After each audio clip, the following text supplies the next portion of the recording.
अयोध्या से लौटने के बाद मच्छिंद्रनाथ बंगाल में पहुंचे, जहां गोरखनाथ जी का जन्म हुआ था। नाथ जी गोरखनाथ को अपने साथ ले गए। एक बार कनकगिरी ग्राम में मच्छिंद्रनाथ ने अपने शिष्य गोरक्षनाथ को उपदेश देकर सभी वेद शास्त्रों में निपुण बना दिया। 14 विद्याएं उसने उसे दृढ़ कराई, समस्त अस्त्र शस्त्रों में उसे पारंगत किया और साथ ही साबरी विद्या भी सिखाई। फिर गोरक्षनाथ को समस्त देवताओं के चरणों में ले जाकर दर्शन कराए। नरसी, कालिका, ममदा, महिषासुरमर्दिनी, झोटी, वेता, मारुति और स्वयं श्री राम आदि। जब श्री राम का दर्शन हुआ तो उन्होंने गोरक्षनाथ को अपनी गोद में बैठाकर आशीर्वाद दिया। 52 वीर, सूर्य आदि देवताओं ने भी गोरक्षनाथ को वरदान देकर तपस्या हेतु मच्छिंद्रनाथ को उसके साथ रहने का आदेश दिया और अपने अपने स्थानों को चले गए।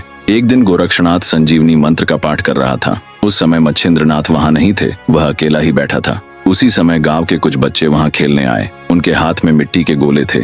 उन्होंने गोरक्षनाथ से कहा कि हमारे लिए मिट्टी की गाड़ी बना दो। गोरक्षनाथ ने कहा, मुझे गाड़ी बनाना नहीं आता। तब वे बच्चे स्वयं बनाने लगे। उन्होंने मिट्टी की गाड़ी तैयार कर ली, पर गाड़ीवान की कमी खलने लगी। तब उन्होंने गोरक्षनाथ से प्रार्थना की कि हमारे लिए मिट्टी का पुतला बना दो। गोरक्षनाथ ने उनकी विनती स्वीकार की और मिट्टी से पुतला बनाने लगे। नियति पूर्व नियत थी कि उसी मिट्टी के पुतले से गहिनीनाथ का अवतार होना है। नव नारायणों में से करभंजन नारायण का अवतार इसी पुतले से प्रकट होना था। इसीलिए गोरक्षनाथ के मन में पुतला बनाने की प्रेरणा हुई। गोरक्षनाथ के मुख से संजीवनी मंत्र का पाठ जारी था और उसी समय पुतला तैयार हो गया। अवसर देखते ही करभंजन नारायण ने उसमें प्रवेश किया। देखते देखते अस्थि, त्वचा, रक्त, मांस सब प्रकट होकर वह पुतला तेजस्वी बालक बन गया।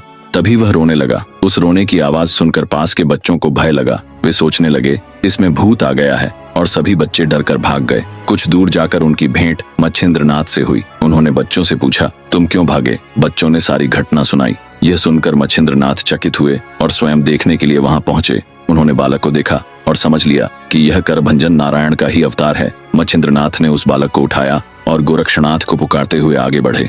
गोरक्षनाथ वहां पास ही एक घर में छिपे थे। जब वे बाहर आए और अपने ही बनाए पुतले को जीवित देखकर भयभीत हो गए। उन्हें समझ नहीं आया कि यह क्या हुआ। तब मच्छिंद्रनाथ ने कहा, गोरक्ष, यह भूत नहीं है, यह नवनारायणों में से एक का अवतार है। तुम्हारे संजीवनी मंत्र के प्रभाव से यह पुतला जीवित हुआ है। इसमें करभंजन नारायण का संचार हुआ है। यह सुनकर गोरक्षनाथ का भय मिटा और वे आनंदित हुए। मच्छिंद्रनाथ उस बालक को लेकर आश्रम में गए। उन्होंने उसे दूध पिलाया, झूले में सुलाया और उसका लालन पालन आरंभ किया। धीरे धीरे यह समाचार पूरे गांव में फैल गया। सबको आश्चर्य हुआ कि मच्छिंद्रनाथ के शिष्य ने मिट्टी के पुतले को जीवित कर दिया। लोग कहने लगे, यह मच्छिंद्रनाथ की महान योग्यता का प्रमाण है। कुछ समय बाद गांव वालों ने मच्छिंद्रनाथ से निवेदन किया, गुरुदेव, यह बालक अकेला है, माता पिता के बिना इसका पालन कठिन होगा। कृपा कर इसे किसी योग्य गृहस्थ को सौंप दीजिए। फिर मिलते हैं कल 8 बजे।